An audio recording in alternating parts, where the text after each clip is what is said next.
an ancient army of warriors has slowly been surprising the world. Wherever small parts of China's famous Terracotta Army are displayed, they capture the hearts of new fans. For nearly 50 years, we were told everything important about the Terracotta Army had already been discovered. Experts described it as a great example of ancient art, silent clay soldiers made to protect an emperor's tomb. Nothing more. But in early 2025, something unexpected happened. Deep under the soil of excavation site Pit Number 2, archaeologists found something new and mysterious, something they weren't ready for. Along with the usual soldiers and horses, new types of figures were discovered. A terracotta legal officer, musicians, and even dancers. These weren't part of any earlier findings. Rumors began spreading among the excavation teams. They saw unusual patterns and figures that weren't like anything found before. They noticed strange formations that hadn't been documented. One figure in particular stood out. No one had seen anything like it. The Terracotta Army is a huge collection of clay statues buried underground for more than 2,000 years. Now it is slowly being uncovered piece by piece. Government officials and archaeologists made public statements, but they didn't say much. Their words seemed carefully planned, and pictures of the discoveries were tightly controlled. Still, people in the scientific world could feel that something big had been found. It wasn't just about the statues anymore. It was about changing what we thought we knew about China's first emperor, Qin Shi Huang. Whatever was found beneath the ground in Xi'an wasn't supposed to be discovered. Now that it has been, people are no longer asking what we know about the emperor. They're asking what has been kept secret all this time. Long ago, before the modern country of China was formed through many years of dynasties, wars, and revolutions, one man began the journey of uniting the country. His name was Jing. In 221 BC, after years of battles and victories, he called himself Qin Shi Huang, China's first emperor. He created a new era in China. For the first time, the many fighting kingdoms were united under one ruler. He introduced a common system of laws, money, writing, and roads that helped unify the people. But the emperor wanted more than just power over the land. He wanted to live forever. Qin Shi Huang was obsessed with escaping death. He ordered his magicians and scientists to search for the elixir of life, a magic drink that could make him immortal.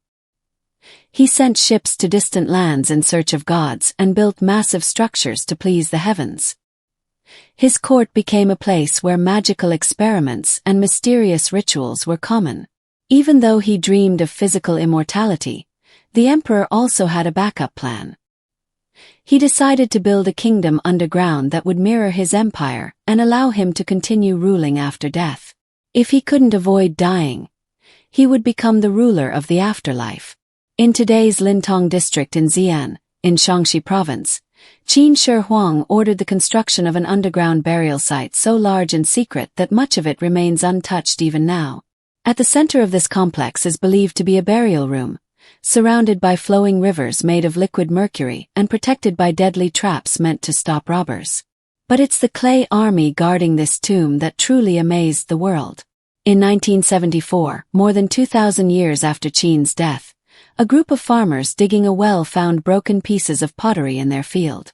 These fragments turned out to be part of something huge.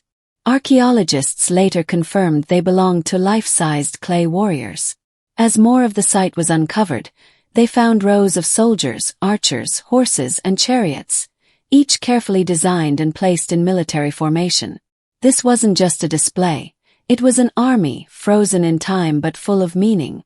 It was one of the biggest archaeological discoveries of the 20th century.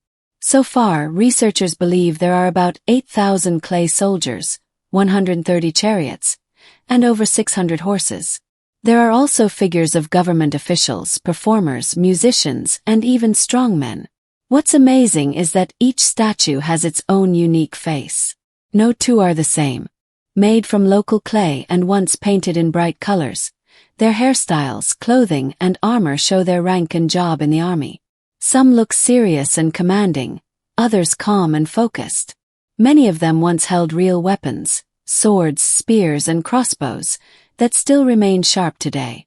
While the number of figures is impressive, the real wonder lies in the level of detail. The statues show how much care and skill went into making each one. Even 50 years after their discovery, historians and scientists are still amazed. So far, 3 main pits have been excavated. Each one gives a different view of the emperor's plan for his afterlife army. Pit 1 is the biggest and best known. It holds many rows of infantry and chariots, showing a strong battle-ready force. Pit 3 is smaller and thought to be the headquarters. It includes high-ranking officers standing around a command chariot. But it is pit number 2, partly uncovered and usually overlooked, that holds the greatest mix of soldiers and surprises. And now, in 2025, it has revealed something completely new. The discovery of new figures, like legal officers, musicians, and dancers, suggests the emperor's afterlife wasn't just about war. It was about ruling, culture, law, and entertainment. It was an entire world built underground. And now, with these new findings, we are starting to realize that the Terracotta Army, and the legacy of Qin Shi Huang, was much more complex than we were ever told. Pit number 2 contains kneeling and standing archers, elite cavalry units, armored soldiers, and chariots. These figures are not randomly placed. They are arranged with a clear and careful strategy, much like a real battlefield. This suggests that these soldiers were not just created to be symbolic or decorative. Instead, they were part of a highly organized military force, designed to function as an actual fighting unit, even in the afterlife. Over the past 50 years, experts have come to understand that the Terracotta Army is not simply a ceremonial display. It is a military vision of eternity. Qin Shi Huang, the first emperor of China, didn't just want to be remembered after his death. He wanted to keep ruling, to stay in command, and to remain in total control, forever. His tomb was not just a burial place. It was a miniature version of his empire, a ghost-like kingdom, filled with officials, workers, and warriors who would never grow old, never rebel, and never disobey. For many years, it was believed that archaeologists had fully explored and understood the Terracotta Army. But like history itself, archaeology is never truly finished. New discoveries continue to challenge the old ideas. In 2025, a rare figure was uncovered in Pit 2 that reminded the world that the tomb still holds secrets. Beneath the surface of these calm clay faces and carefully carved armor lie deeper meanings, about power, legacy, fear, and the human desire to live on after death. The Terracotta Army has always shown Qin Shi Huang's deep obsession with control and permanence. But now, it seems that what has been hidden might be just as important as what has already been revealed. While Pit number 1 often gets the most attention for its large size and dramatic appearance, Pit number 2 has quietly become the most interesting for researchers. It holds clues not just about how big the emperor's underground army was, but how complex and thoughtful the design really was. Pit 1 is packed with straight rows of infantry, foot soldiers ready for battle. It shows the raw strength of a traditional army. But Pit 2 tells a more detailed and thoughtful story. Here the focus is not on the number of soldiers, but on how the army was meant to work. Pit 2 measures about 6,000 square meters. It is smaller than Pit 1, but contains a rich variety of military units that suggest a more advanced strategy. Inside, archaeologists have found kneeling and standing archers, cavalrymen on saddled horses, armored foot soldiers, and 4-horse war chariots. These figures are not placed at random. Their positions reflect real military tactics used during the Qin dynasty. Unlike Pit 1's more regular and uniform layout, Pit 2 is flexible and divided into clear sections. The archers, for example, are set up in a way that would allow them to shoot in many directions, both for attack and defense. Cavalry and chariots are placed on the sides and in the center, showing plans for fast, mobile strikes or flanking attacks. Altogether, Pit 2 looks like a small-scale battlefield, laid out with amazing military knowledge and attention to detail. Excavation of Pit 2 has been slow and very careful. Digging began in the early 1990s, but soon stopped in some areas. This was not because of a lack of interest, but because the artifacts were unexpectedly delicate. Many of the statues in Pit 2 still had traces of their original colors, reds, blues, greens, and blacks, which had survived underground for over 2,000 years. However, when some of these figures were first uncovered, their colors quickly faded because of exposure to air and sunlight. Because of this, archaeologists made a wise decision. They paused large-scale digging until better preservation methods were available. That choice changed the future of archaeology in China. Since 2015, new technologies like ground-penetrating radar, 3D scanning, and tiny excavation tools have allowed researchers to study the site without damaging it.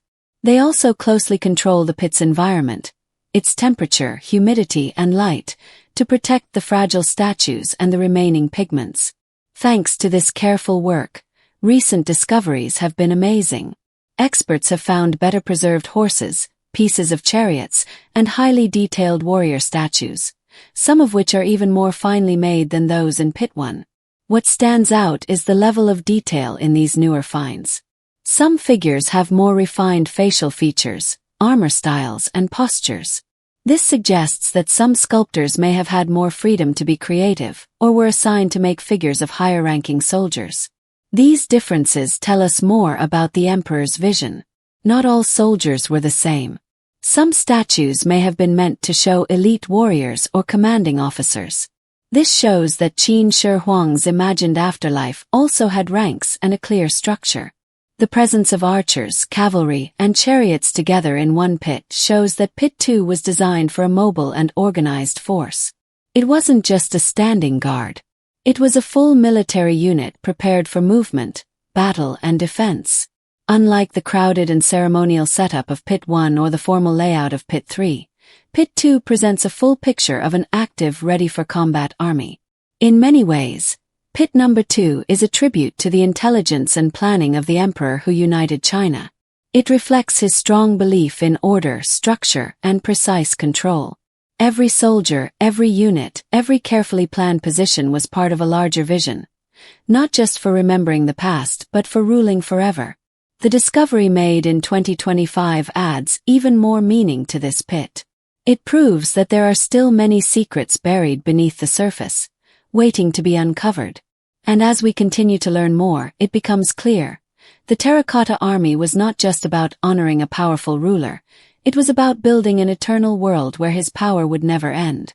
In early 2025, after almost 10 years of slow and careful digging and preservation in Pit number 2, archaeologists from the Shaanxi Provincial Institute for Archaeology made one of the most important discoveries in recent times related to the famous Terracotta Army. They found a statue of a high-ranking general that was incredibly well-preserved, beautifully made, and unlike anything uncovered in the past 30 years. The general was discovered during a detailed excavation on the north side of Pit number 2. Before this, experts believed that area only held figures of cavalry soldiers and lower-ranked officers. As the archaeologists gently removed layers of hard-packed soil, the top of a tall and finely decorated headdress appeared. This was the first sign that the statue beneath was something special. As they continued to dig, they revealed more. A strong, wide chest protected by layered armor with ribbon-like patterns, hands held calmly in front in a respectful pose, and a face full of serious expression and dignity. This general was not alone. He was surrounded by 2 officers, 5-foot soldiers, 3 clay horses, and 2 chariots, all arranged in a formation that clearly suggested leadership. This was no regular soldier. Experts examined the general's clothing, position, and surroundings and confirmed that this was indeed a general. Only 9 generals had ever been found among the over 8,000 known warriors, and this was the first one discovered in Pit number 2 since the 1990s. What made this general especially important was not only how rare he was but how detailed and carefully made the statue was. His armor was sculpted with amazing precision. Every piece looked different but balanced, and decorative knots and tassels were still clearly visible, even after being buried for centuries. His face was carefully crafted, with wide-set eyes, a strong brow, and a carved mustache. These personal details made him stand out, just like every terracotta warrior is designed to look unique. However, this general had a special seriousness and authority that made him different. Another amazing part of this find was the color on the statue. Most warriors lose their color after they are uncovered because of exposure to air. But this general had been buried in a layer of protective silt, which helped preserve some of the original paint. Researchers found traces of bright red and deep blue on his armor and robe, colors usually worn only by the highest-ranking leaders. This discovery has sparked new discussions among historians about how Emperor Qin Shi Huang organized his military and what the different parts of the burial pits meant. Some experts wonder if this general was modeled after a real person or if he was meant to be a symbolic figure, someone created to show power and lead the emperor's army in the afterlife. Even though no writing was found on the statue, the general's impressive appearance and position suggest he was someone very important. Ji Hong, the leader of the excavation team, said they believe this figure was likely the top commander of this military group.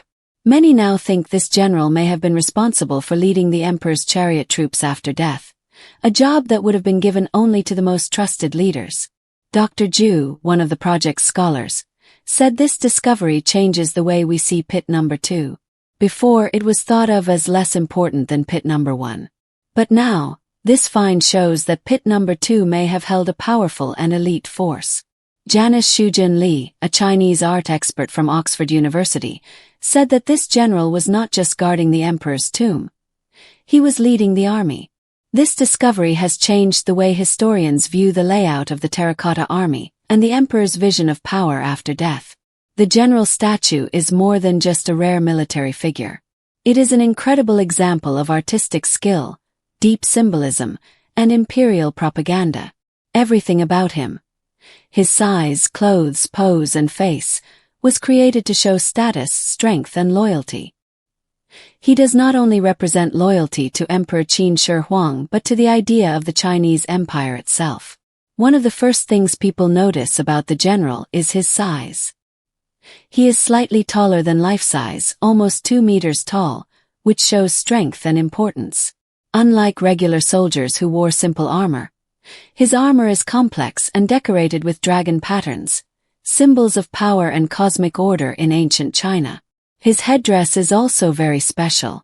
It is tall and shaped with curved edges and was once only seen in broken pieces from other statues. This type of headdress was worn by people close to the emperor and symbolized both military rank and nobility. His hands are calmly held in front of him, a gesture that shows discipline and awareness. He is not shown fighting or moving like some other figures. Instead, he stands still and ready like a watchful leader. The sculptors who worked on this army were trained not just in clay work but also in expressing meaning through art. Every pose and gesture was chosen carefully. Pigment studies showed that his armor and clothing once had colors like red, blue, and green. These mineral-based paints were used only for the highest ranks. In Chinese culture, red stands for life and good luck, blue represents immortality and depth, and green symbolizes renewal. These colors together sent a clear message. This man was a powerful leader, ready for command even in the next world. The sculpting of the face is incredibly detailed. His sharp cheekbones, strong jaw, and slightly furrowed brow show how skilled the artists were. The terracotta warriors are not believed to be exact copies of real people, but they all have differences to make them look realistic. This general shows that idea perfectly. He looks human but also like a figure of great power. In this way, the statue is not just art. It's a message about strength, order, and loyalty that never dies. Through him, the emperor's dream of an eternal empire is kept alive in clay. This discovery also helps us understand how the military was organized. Before, pit number 2 was seen as a less important section compared to pit number 1, which holds many infantry soldiers. But after finding this general in 2025, historians are starting to think that pit number 2 may have been the main control center of the Terracotta Army. Emperor Qin's Real military was known for being efficient, disciplined, and strictly organized. This same structure seems to have been copied in his afterlife army.